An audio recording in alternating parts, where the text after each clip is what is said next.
Assalamualaikum warahmatullahi wabarakatuh. Salam sejahtera bagi kita semuanya. Om Swastiastu, salam kebajikan, namo buddhaya, rahayu, rahayu, rahayu. Pemirsa semuanya, teman-teman sahabat Indah Channel TV. Nah, saat ini saya akan mencoba mengangkat sebuah kisah dari tokoh yang sangat luar biasa begitu ya. Nah, di sini di belakang saya ini ada sebuah sumber yang cukup besar begitu ya, dan sangat bermanfaat bagi masyarakat banyak. Dan ini adalah sumber satu-satunya yang cukup besar di sini teman-teman, sumber mata air yang jernih dan bisa diminum begitu ya. Dan ini disebarkan sampai ke Surabaya dan Gresik teman-teman. Ini adalah sumber umbulan yang ada di Pasuruan, Jawa Timur. Nah, di sini menyimpan cerita mistis dan cerita rakyat begitu ya, yang sangat luar biasa begitu. Dan kita akan langsung bertanya kepada warga setempat. Oke, seperti apa kelanjutannya? Ikuti terus perjalanan kami di Indah Channel TV. Banyak orang yang tidak tahu, banyak orang yang tidak memahami bahwasanya di bawah air ini ya guys ya, ada sebuah lumpang. Kalau saya mengatakan sih sebuah lumpang, sebenarnya itu dulu tempat tertancapnya sebuah tongkat. Tempat tertancapnya sebuah tongkat, yang mana tongkat itu diamanahkan dari sesepuh dulu, sesepuh terdahulu yang membuat asal muasal sumber ini. Dia diamanahkan sebuah tongkat untuk dijaga. Sang sesepuh bilang begini, jogon tongkat iki kalau air sudah banyak mengalir ke utana, jenengan tarik sambil dungo. Kalau miturut bahasa Jawanya sampean dungo. Itu awal mula si murid tersebut mendapat julukan Mbah Semendung. Arti kata singkatan sampean dungo. Mungkin karena logat dari orang sini, masyarakat sini, karena logatnya bahasa Madura, jadi cukup repot. Jadi menyebutnya dengan Mbah Semendung. Nanti kita bisa berziarah ke makamnya. Nanti kalau kita sudah melihat tempat-tempat di suasana tempat ini, atau pemandian atau pengairan untuk sawah sini, monggo bisa saya tunjukkan lokasi tempat tertancapnya tongkat dahulu. Oke, monggo kita ikuti Mas Mul ya, untuk melihat dari bekas tongkat dari tokoh yang sangat sakti begitu ya. Apa yang menjadi cikal bakal? Coba Mas Den dan Mas siapa ini? Indah, Mas Indah Channel, coba Anda fokuskan kamera Anda di bawah air sana. Ada terdapat sebuah lumpang. Sebenarnya saya menyebutnya sebuah lumpang, tapi bukan sebuah lumpang itu ya. Itu adalah dulu bekas tertancapnya sebuah tongkat yang diamanahkan oleh sang guru kepada muridnya yang dijuluki Mbah Semendung. Mbah Semendung gitu loh. Dulu sang guru bilang gini, kan ini kan ada suatu sumber ya, sumber ini mengalirnya cukup deras ke arah barat gitu loh. Jadi yang sebelah utara suplai airnya masih kurang, dan sang guru pun menancapkan sebuah tongkatnya di sini. Des, jika air yang sebelah utara sudah mulai terisi atau ibaratnya sudah mulai banyak atau sudah deras, tongkat tersebut Anda cabut. Itu amanah dari sang guru. Terus sang guru menyatakan, kalau Anda mau mencabut tongkat itu, kamu harus sambil berdoa. Kalau bahasa Jawanya sampean dungo. Orang sini, logat sini terlalu kaku, jadi disebutnya semendungo. Semendung. Jadi dijuluki Mbah Semendung. Mbah Semendung gitu loh. Karena mungkin lidah orang sini, lidah Madura cukup kaku, jadi menyebutnya Mbah Semendung. Dalam kategori sampean dulu. Bisa dilihat, difokuskan ya. Oke. Atau mungkin saya mau nyemplung ke sana saja. Oh jangan Kang. Oh jangan. Kalau sekiranya bahaya kita jangan. Tapi ini kayaknya kalau sampai sini bisa deh. Oh bisa. Yo. Sebentar ya kita. Ya. Akan, Mas di sana saja. Ya. Bentar. Saya bisa. Tapi hati-hati. Iya. Kalau sekiranya dalam jangan diinjak. Ya. Oke. Nah, kita bisa fokuskan kameranya ya di bawah sana itu memang ada semacam kayak sebuah lekungan yang semacam kayak lumpang, tapi menurut masyarakat sini atau cerita-cerita yang beredar di sini itu adalah tempat di mana sang guru menancapkan tongkatnya, gitu loh. Sang guru menancapkan tongkatnya di sana, dan murid tersebut ya menjaga dari tongkat tersebut atau menjaga tongkat yang tertancap di sini tuh, dia duduknya di sebelah sini, di sebelah belakang sini ya. Saya gak bisa menunjukkan yang ke arah sana karena yang arah sana cukup dalam kayaknya. Lah, ini sebuah altar atau sebuah tempat duduk dari sang murid menjaga tongkat yang tertancap tersebut.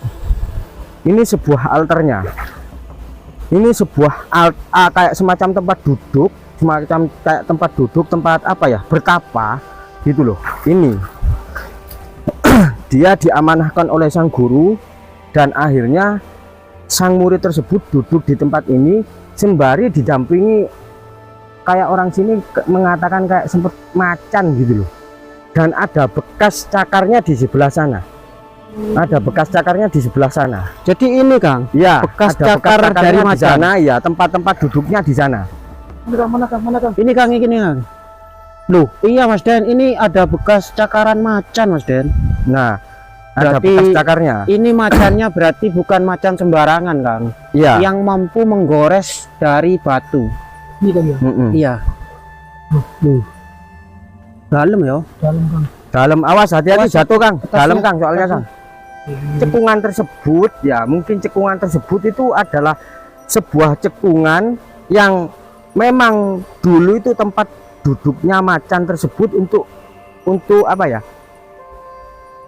sebagai ibaratnya barengi lah coro Jawa nih, apa ya, menemani sang santri atau sang Murid ya. murid tersebut duduk di sini. Jadi di depan kita ini tempat bertapanya beliau gitu Tempat ya. bertapanya beliau yang namanya Mbah Semendung gitu loh. Dan di sini tempat Macan. harimau yang menemani sang beliau gitu loh. Ini Nah. karena ombak jadi nggak kelihatan. Nggak kelihatan. Bisa disimpulkan dari cerita tersebut sebegitu taatnya, sebegitu takdimnya kepada sang guru, hingga dia menjaga sebuah tongkat tanpa terasa sambil dibarengi oleh harimau. Entah harimaunya saya kurang tahu, entah harimau putih atau entah harimau biasa ya, menjaga sebuah tongkat yang diamanahkan oleh seorang guru. Dan pesan guru tersebut bilang gini, nanti kalau air yang ke arah utara itu sudah mulai tersuplai atau sudah mulai penuh, maka jenengan ambil tongkat tersebut. Hati-hati loh Kang, hati-hati, itu licin loh Kang, licin loh Kang ya. Nanti kalau airnya untuk pengaliran sawah masyarakat sudah penuh, jenengan ambil tongkat itu, jenengan ngambilnya sampean dungo. Jadi asal muasal dari sebutan Mbah Semendung, itu asal muasalnya. Mungkin karena lidah orang sini kaku ya, jadi menyebutnya itu Mbah Semendung. Kalau dari kata-kata orang dulu nyabutnya sampean dungo, njebole sampean dungo. Terus nama dari guru beliau siapa Kang? Lah saya itu kurang tahu. Kalau masalah dari nama dari guru beliau saya kurang tahu. Cuman ada kaitannya dengan sumber utama. Nanti kita bisa lihat ke sumber utama. Soalnya tokoh yang ibaratnya dengan kekaromahannya membuat sumber sebesar ini, dia bukan tokoh sembarangan. Sudah pasti bukan tokoh sembarangan.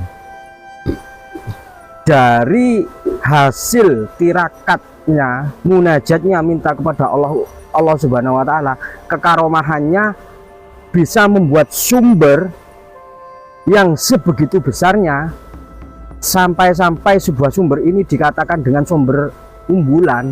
Begitu besarnya airnya sampai mumbul-mumbul di sini, akhirnya jadi sebuah desa umbulan.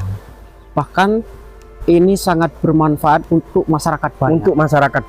Untuk masyarakat banyak, banyak sekali manfaatnya. Bahkan Gitu. sampai keluar daerah. Bahkan sampai keluar daerah. Nanti kita bisa lihat ini kilas balik sebelum masa penjajahan. Nanti kita bisa lihat hasil dari penjajahan atau VOC gitu ya. Dibangunnya ini tahun berapa nanti saya bisa ceritakan setelah kita sampai di sumber utama, atau kita bisa mengorek-ngorek informasi dari yang pemilik warung-warung sekitar, siapa sih tokoh utamanya dari sumber ini. Nah, kan ini kita datang ke sini kan sudah apa ya, menelisik atau mengorek-ngorek masalah cerita kedua, artinya santri dari tokoh utama yang menyebabkan sebuah sumber yang begitu jernihnya, yang bermanfaat bagi seluruh masyarakat sini terutama, dan bisa dimanfaatkan oleh masyarakat di luar sana. Nanti kita bisa lihat ke sana, ke sumber utamanya. Nanti kita bisa menuju apa ya, peninggalan Belanda. Konon katanya, bukan konon, faktanya sumur tersebut walaupun dialiri beribu-ribu liter air, itu airnya gak pernah full, selalu habis. Entah kemana airnya itu gak ketemu.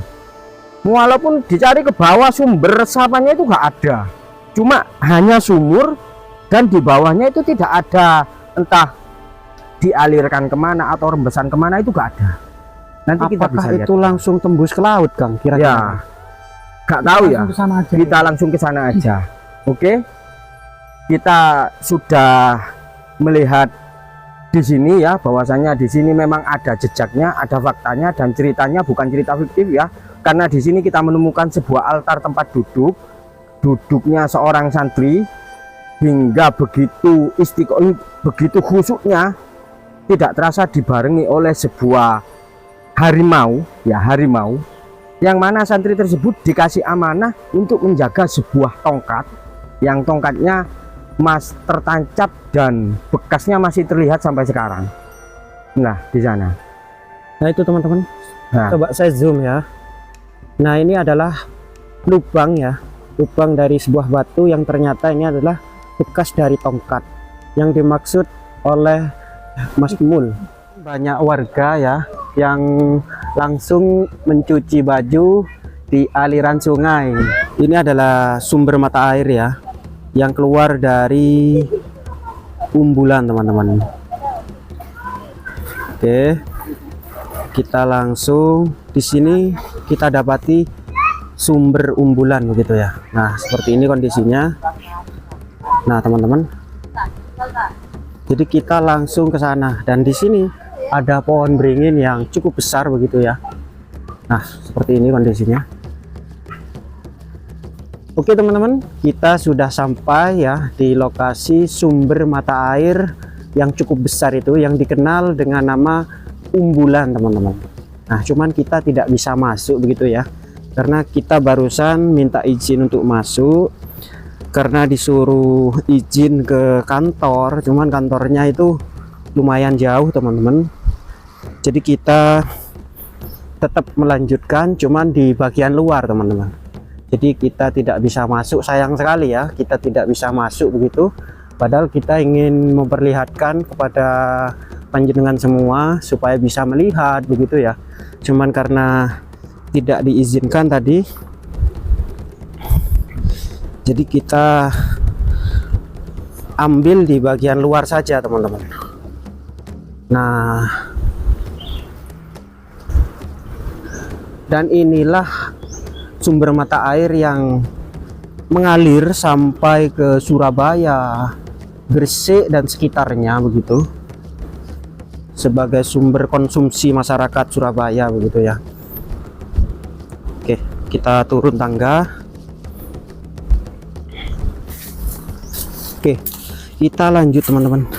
Kita akan memperlihatkan sumber utama ya, dari apa namanya, dari sumber Umbulan ini. Cuman kita hanya bisa memperlihatkan dari luar ya. Ini di bagian atas, teman-teman, di bagian atas begitu. Coba saya zoom, teman-teman ya. Nah, ini adalah titik dari sumber itu ya, yang ada warna kuning itu, pipa warna kuning. Ah, dari situlah sumber utama dari air Umbulan. yang berada di Pasuruan, Jawa Timur. Nah, ini termasuk sumber air bersih terbesar di Jawa Timur, teman-teman. Bahkan mungkin di Jawa, teman-teman. Nah, seperti ini. Di sini ada semacam tandon air begitu ya. Semacam tandon air sebelum dialirkan ke pipa atau ke paralon besar begitu ya, paralon raksasa. Dan di depan kita ini adalah tempat apa ya, tempat terkumpulnya air sebelum masuk ke paralon, teman-teman. Nah, paralon yang menuju ke Surabaya tadi. Nah, coba kita perlihatkan ya. Nah, ini teman-teman. Nah, ini adalah pipa ya, pipa yang saluran air ke Surabaya itu. Bismillah, cukup besar ini. Kita turun. Yang tidak berkepentingan dilarang masuk. Hati-hati, kedalaman kolam 4 meter. Oke, jadi ini cukup dalam, teman-teman ya. Kolam yang ada di depan kita ini cukup dalam ya. Seperti ini. Luar biasa ya. Tidak seberapa jauh dari lokasi sumber utama, kita menuju ke sini, yaitu menuju ke tempat yang dulu pernah diamanai oleh sang guru untuk menjaga tongkat yang berada di pemandian tadi ya. Dan kita sudah sampai di makamnya, yaitu makam Mbah Semendung namanya. Oh, di depan ini kan? Di depan ini namanya makam Mbah Semendung. Karena kita langsung ke sana. iya, bisa kita lihat ya. Sebenarnya Mbah Semendung itu hanya cuma sebuah apa ya, sebutan atau julukan. Sebenarnya orang sini lidahnya mungkin lidah Madura, jadi merekanya menyebutnya Semendung. Sebenarnya kalau mau mengambil tongkat, lek jenengan madosi tongkat sampean dungo. Lah, lidah orang sini taku mungkin disebut Mbah Semendung. Sampean dungo, Mbah Semendung, kan hampir-hampir mirip-mirip, sama-sama kayak Mbah Semendung gitu ya. Iya. Nah, kita bisa masuk. Assalamualaikum. Assalamualaikum. Permisi. Nah, ini dia tempat atau makam dari Mbah Semendung ya. Kita sudah pada sampai makamnya. Ini saya bisa ulas cerita terdahulu ya. Asal muasal dari sumber utama yang menjadi cikal bakal sebuah desa dan pemanfaatan keseluruhan dari sumber utama tersebut. Dan yang menemukan sumber utama pada zaman penjajahan Belanda ya. Ini bukti dari adanya sumber utama, santri dari yang membuat sumber utama yang diamanai untuk menjaga tongkatnya. Ini makamnya Mbah Semendung. Kalau orang yang sini mengatakan bujuk Bunden gitu kan ya. Bujuk Semendung gitu. Dulu sebelum ada sumber utama, ada pendatang yang tidak tahu dari mana asalnya. Dia bertapa, kalau orang Jawa mengatakan itu bersemedi ya. Semakin hari dia bersemedi, semakin hari banyak santri. Semakin hari bersemedi, semakin banyak santri gitu loh Kang. Setelah itu di suatu tempat tersebut ada kayak semacam satria lah, mungkin lah, kesatria ya. Dia merasa terusik. Kenapa? Karena semakin lama orang yang bersemedi itu banyak santrinya, banyak yang mengikuti dia gitu loh Kang. Akhirnya sang guru atau yang sering semedi itu diajak adu kesaktian sama kesatria ini, ditantang gitu loh Kang. Oh iya, gak apa-apa, ditantang. Dia beradu kesaktian menerbangkan sebuah tongkat di atas air. Airnya hilirnya ke utara, mengalirnya ke utara, tapi tongkatnya disuruh melawan arus, artinya disuruh ke selatan gitu loh Kang. Alhasil sang guru tersebut dari guru Mbah Semendung ini akhirnya memenangkan pertandingan tersebut gitu loh. Setelah menang, tongkatnya jatuh di area sini, di area yang sekarang sudah menjadi sumber. Nah, jatuh di sana setelah ditarik mengeluarkan mata air yang cukup jernih dan cukup besar.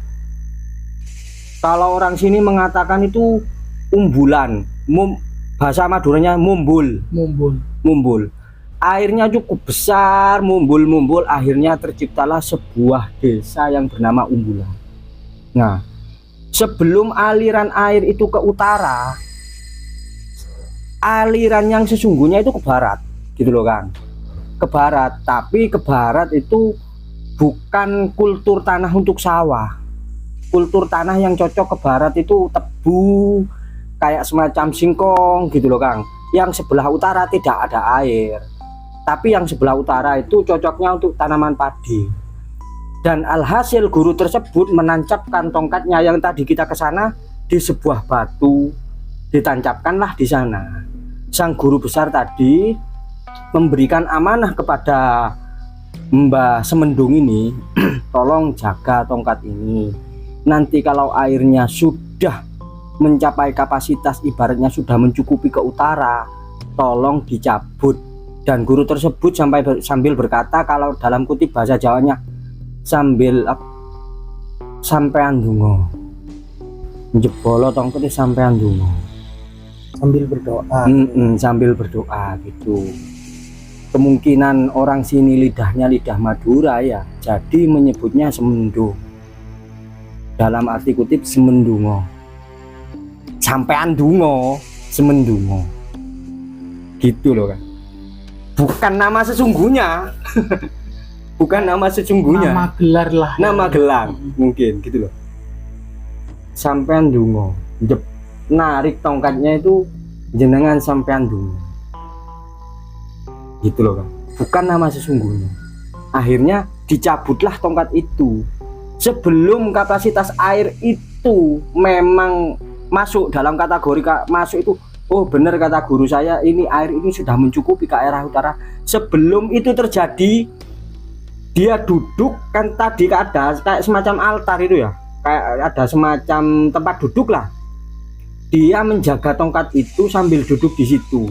Tanpa terasa dia didampingi seekor macan, mungkin atah macan asli atau bukan ya kurang tahu. Tapi tadi kan kita pernah ke sana itu kan ada bekas goresan. Iya. Nah, sampai sebegitunya dia tetap mengemban amanahnya dengan baik. Dia tidak takut apa-apa gitu loh Pak, karena pesan sang guru seperti itu. Alhasil ketika memang sumbernya sudah mencapai kapasitas yang dikatakan gurunya sudah mencukupi, lah dia mencabut tongkat tersebut, sampean donga, lah terciptalah kata-kata Mbah Semendungo. Mbah Semendungo itu sebuah kutipan cerita ya. Dan setelah berpuluh-puluh tahun datanglah masa penjajahan VOC 1916 dan tempat itu dibangun. Tadi kita pernah ke sana melihat sebuah sumur resapan air, luapan air dari sumber utama yang cukup besar. Inisiatifnya supaya luapan itu tidak melebar kemana-mana, VOC berinisiatif untuk membuat sebuah resapan sumur, yang mana sumur tersebut walaupun dialiri beribu-ribu liter air, sumur tersebut tidak pernah meluap. Walaupun kategori resapan, sumur tersebut tidak pernah surut. Entah itu musim kemarau, entah itu musim hujan, sumur itu tetap segitu, tidak pernah meluap, tidak pernah surut. Stabil, walaupun dikatakan sumur resapan itu resapannya kemana, aliran airnya, pembuangannya kemana, sampai sekarang masyarakat sekarang tidak pernah tahu. Tetap dikatakan sumur resapan gitu, tapi meresapnya kemana gitu loh. Katanya sumur resapan atau pembuangan memang dari sumber utama itu dibuang ke situ, tapi tidak pernah meluap. Memang dikatakan sumur pembuangan, tapi sumurnya tidak pernah surut. Cukup aneh ya? Cukup aneh. Itu fakta bukan mitos, fakta benar adanya gitu loh. Itu sepenggal cerita lama yang menyambung hingga ke 1916, dan ini ada situsnya, ibaratnya apa ya, ada undennya atau makam dari seseorang yang diamanahkan untuk menjaga tongkatnya, gitu loh kan. Tapi kalau saya dari number saya sendiri atau narasumber saya sendiri mencari letak makam dari sang guru, kita tidak menemukan kejelasannya itu dari mana, gitu loh kan. Cuman dari masyarakat sekitar, BBM, bisik-bisik masyarakat ya, memang kita menemukan bahwasanya oh ada dulu yang menjaga tongkatnya, makamnya di situ. Oh ada dulu itu Umbulan itu sumbernya terlalu besar, jadi dibuatkan sumur resapan, yang memang ada sumur resapannya. Oh ada dulu tempat penancapan tongkatnya yang dijaga oleh Mbak itu, memang benar ada penancapan tongkatnya, dan memang ada benarnya bahwasanya yang disuruh nunggu tongkat yang menancap itu benar adanya, yaitu kita menemukan sebuah makamnya. Jadi intinya meskipun tidak tercatat secara buku atau dibukukan, tapi bukti-bukti dari cerita masyarakat yang berkembang ada benar. Jadi kita menceritakan sebuah situs peninggalan nenek moyang kita, dan kita menemukan bukti-bukti nyatanya, faktanya memang ada tempat menancap tongkatnya, memang ada sebuah sumur resapannya, memang ada yang menunggu atau yang diberikan sebuah amanah untuk menjaga tongkatnya, itu memang semuanya ada. Jadi kita mencari sebuah cerita, mencari sebuah cerita dari masyarakat, memang benar ada dan faktanya memang benar, gitu loh. Jadi bagi generasi muda yang zaman sekarang ini, butuhlah cerita masyarakat seperti itu, butuhlah untuk kita dengarkan, supaya masyarakat kita, generasi kita tidak menyepelekan atau ibaratnya itu, supaya masyarakat kita, masyarakat generasi muda kita itu masih tidak mengabaikan dan masih punya rasa ingin menjaga kelestarian leluhur kita, peninggalan leluhur kita, gitu kan. Kalau tidak ada yang menjaga, terus siapa lagi kalau bukan kita? Nanti situs-situs kita, situs-situs keluarga nenek moyang kita, takutnya itu hilang termakan zaman, hilang dengan tanpa adanya orang-orang yang ikut andil, atau generasi muda kita tidak ikut andil untuk melestarikan budaya atau peninggalan leluhur-leluhur kita. Betul ya. Terus asal muasalnya dari mana tidak tahu generasi kita, gitu loh. Jadi bagi masyarakat sekitar, khususnya para pemuda-pemuda, mari kita jangan berpangku tangan dalam hal melestarikan budaya dan menjaga budaya kita, gitu loh Kang. Karena tanpa adanya leluhur tidak ada kita. Kita kan tinggal enaknya, tinggal meneruskan. Kalau kita tidak bisa menjaga gimana, gitu kan. Itu sedikit pesan dari saya. Jika ada kesalahan dalam sebuah penelusuran, mohon maaf sebesar-besarnya. Saya akhiri. Assalamualaikum.